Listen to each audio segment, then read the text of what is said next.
మిగతా చిల్లర ఏమన్నా? మిగతా చిల్లరేంది? మిగతా చిల్లర ఏందంటారేంటండి? 100 ఇచ్చాను కదా, మిగతా చిల్లర ఏమన్నా? ఏంది జోకులు ఎత్తన్నావా? నీతో జోకులు ఇవ్వాల్సిన అవసరం నాకేంటయ్యా? నువ్వేమన్నా నా బామ్మర్దివా బంధువా? మర్యాదగా నేను ఇచ్చిన 100లో నీ 32.5 తీసుకుని మిగతా చిల్లరే. అరే అసలు 100 రూపాయలు కూడా చిల్లర పడ్డావేంటి? నీకేమన్నా మతిపోయిందా? పాతిపోయింది నాకు కాదు నీకు. ఏమండి విన్నారా? ఏమండి నా బిల్లు 32.5 అయింది, నేను 100 ఇచ్చాను. బిల్లు 32.5 తీసుకుని మిగతా చిల్లరేమంటే అసలు నేను 100 ఇవ్వలేదంటే ఎందుకయ్యా అబద్ధాలు ఆడతా? ఇచ్చే ఉద్యానంటే ఒక బసరైపోద్ది. వచ్చారంటే పెద్ద పెద్దరాడి తీర్పు చెప్పడానికి ముందు నువ్వు బిల్లు కట్టు. నేను బిల్లు కట్టడం ఏంటయ్యా బాబు? ఇప్పుడే టిఫిన్ చేయడానికి వస్తుంటే. మరి ఇంకే 9 హోల్స్ మూసుకొని లోపలికి తోపి తిను. ఎల్లు.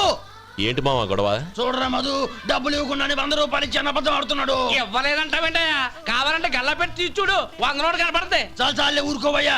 ఎర్ర చీర కట్టుకుందా నా పిల్లమే అన్నట్టు గల్లా పెట్లో ఉన్న ప్రతి 100 రూపాయలు నీది అయిపోతాయింది. ఇంతకీ ఏం సార్ మీరు అనేది? అన్నానికి ఏముందండి, నా బిల్లు పోను మిగతా చిల్లర ఇస్తే నేను వెళ్ళిపోతాను. మీరు ఆల్రెడీ 100 ఇచ్చారు కదా. అవును. అదేంటి?